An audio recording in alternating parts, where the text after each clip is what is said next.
Saudi अरब के शहर बुरीदा में पेश आने वाला एक सच्चा वाकया। एक सऊदी ताजिर का बयान है कि मैं और मेरा दोस्त सऊदी शहर बुरीदा में तिजारत करते थे। एक दिन मैं जुमे की नमाज के लिए बुरीदा की मस्जिद अल कबीर में गया। नमाज जुमा के बाद जनाजे का ऐलान हुआ। नमाज जनाजा अदा की गई।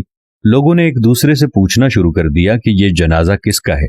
पता चला कि ये जनाजा मेरे ही दोस्त सऊद का है, जो गुज़िश्ता रात दिल का दौरा पड़ने से इंतकाल कर गया था। मुझे सुनकर इंतहाई सदमा पहुंचा। ये 1415 हिजरी यानी कोई 22 बरस पहले की बात है। उस वक्त अभी मोबाइल फोन आम नहीं हुआ करता था।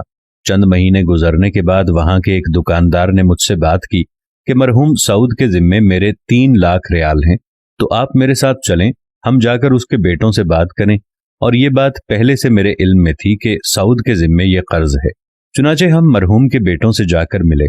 बातचीत हुई तो उन्होंने बगैर किसी ठोस सबूत के रकम लौटाने से साफ इनकार कर दिया और कहा कि हमारे बाप ने तो सिर्फ 6 लाख रियाल छोड़ा है।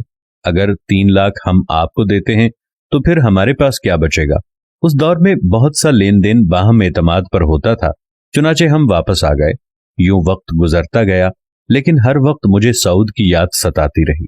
यही सोचता रहा कि न जाने कर्ज न चुकाने की वजह से कब्र में उसके साथ क्या बीत रही होगी। एक दिन मैंने अपने प्यारे दोस्त का कर्ज उतारने का अज़्म कर लिया। इस इरादे के बाद फिर मुझे 2 दिन तक नींद नहीं आई। जब भी मैं सोने के लिए आंखें बंद करता तो सऊद का मुस्कुराता चेहरा मेरे सामने आ जाता, गोया वो मेरी मदद का मुंतजर हो। तीसरे दिन मैंने अपने अज़्म को अमली जामा पहनाते हुए अपनी दुकान सामान समेत फरोख्त कर दी और दीगर जमा पूंजी इकट्ठी की तो मेरे पास 4,50,000 रियाल जमा हो गए। तो फौरन 3 लाख रियाल से दोस्त का कर्ज अदा किया, जिससे मुझे दिली सुकून मिला। इस अदायगी के 2 हफ्ते बाद वही शख्स जिसको मैंने 3 लाख अदा किए थे मेरे पास आया और कहने लगा कि मुझे पता चला है कि आपने अपना सब कुछ बेचकर ये पेमेंट की है, लिहाजा मैं 1 लाख रियाल से दस्तबरदार होता हूँ। ये कहकर उसने 1 लाख रियाल मुझे वापस कर दिया और मार्केट में दूसरे ताजिरों के साथ भी इस वाक़े का तज़किरा किया कि मुखलिस दोस्त ने कमाल की मिसाल कायम कर दी है।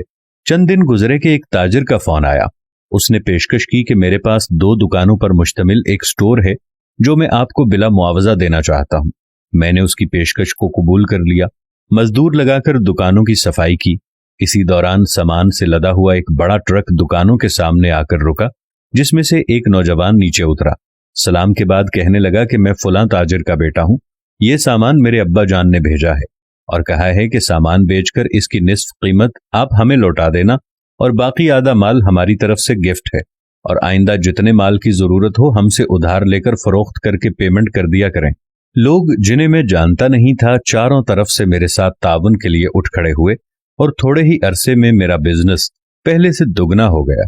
अल-मुख्तसर 1436 हिजरी के रमजानुल मुबारक में मैंने 3 मिलियन रियाल अपने माल की ज़कात अदा की है।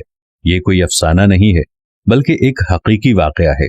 सैयद कायनात रहमतुल लिल आलमीन सल्लल्लाहु अलैहि वसल्लम का फरमाने गिरामी किस कदर सच्चा है कि जब तक बंदा अपने भाई की मदद में लगा रहता है, अल्लाह ताला भी उसकी मदद करता रहता है।